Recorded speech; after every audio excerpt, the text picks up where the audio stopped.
ပြင်စင်လာစတိုင်းစိတ်ကိုတိုင်ပြီးတော့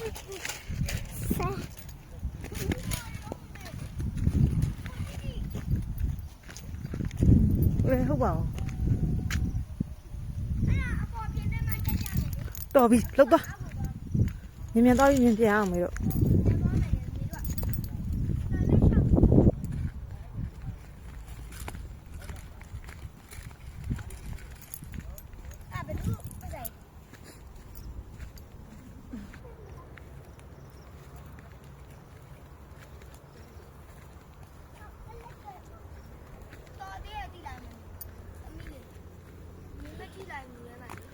စကားပြောတာနောက်မှပြောလို့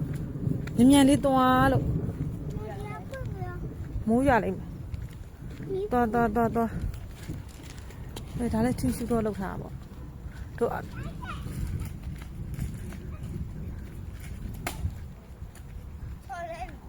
မြန်ထဖွက်လောက်လောက်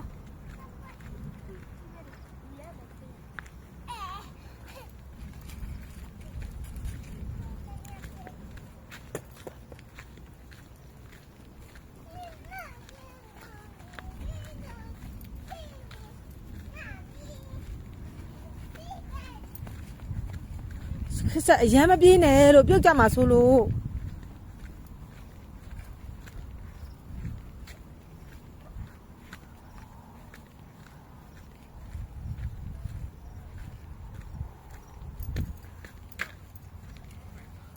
ဒါပဲအမ